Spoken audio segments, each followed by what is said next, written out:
सागर जिले के रहली से विधायक और पूर्व मंत्री गोपाल भार्गव एक बार फिर चर्चाओं में हैं।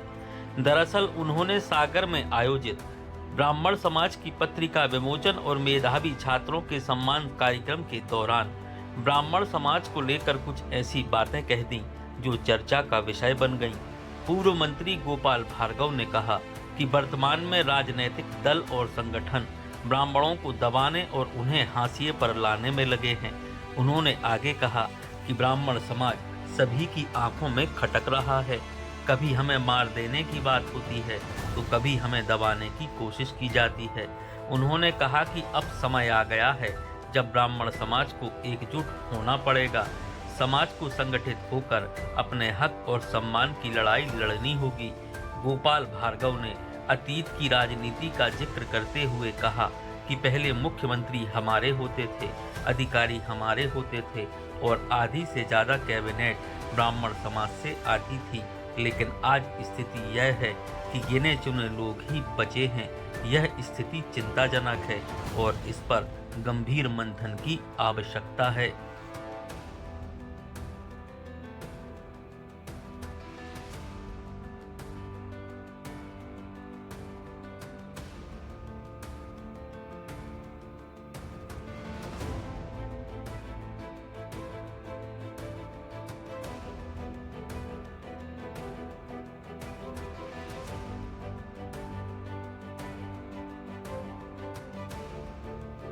और इसलिए हमें स्वावलंबन की तरफ ध्यान देना होगा, एक दूसरे की सहायता की तरफ ध्यान देना होगा, हमें अपने विचारों से कर्म से शुद्ध रहना होगा।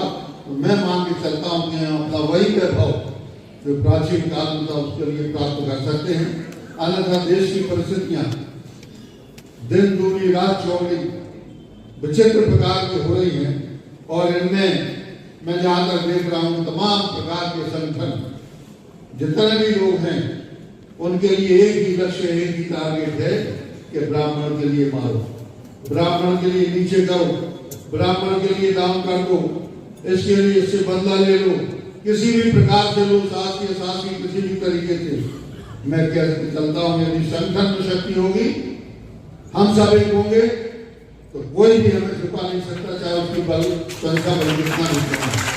और इसलिए बहुत आवश्यक है कि आज भले ही हम 200-500 की संख्या में यहाँ पर हों, इस संदेश के लिए यदि हम अपने नगर तक, अपने गांव तक, अपने रिश्तेदारों तक, परिचितों तक यदि हम पहुंचा सके तो यह बहुत सार्थक आज का यह सम्मेलन होगा। मेरी बहुत बहुत शुभकामनाएं सभी अपने विप्रजनों के लिए। बहुत चिंतित रहता हूँ, रात में कभी कभी नींद नहीं आती। जिस प्रकार के फैसले हो रहे, जिस प्रकार के निर्णय हो रहे, वो तो थोड़ा बहुत अदालत सहायता जो कुछ भी है की, लेकिन इस प्रकार के फैसले तो मेरी रूह कांप जाती कि होने वाला क्या है।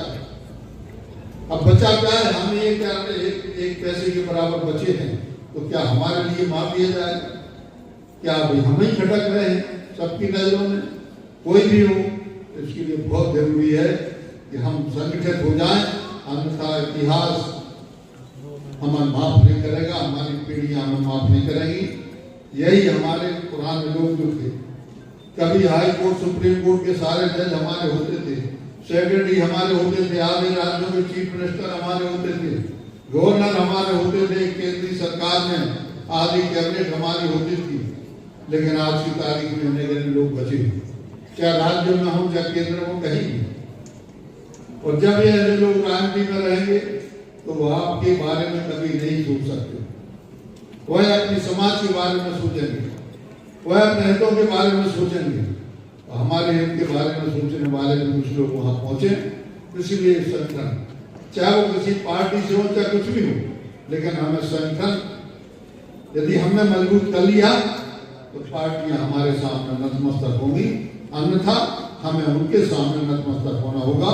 ऐसी स्थिति कतई नहीं आए, यही संदेश देने के लिए मैं आज बच्चों के लिए ये मारुति नवरत्न ज्वेलर्स शुद्ध सोने चांदी के आभूषणों और राशि रत्नों के विक्रेता प्रोपराइटर संतोष सोनी, अभिषेक सोनी। हमारा पता है कोतवाली रोड, 332 सागर, मध्य प्रदेश। संपर्क करें 98 9826259730, 9826275535.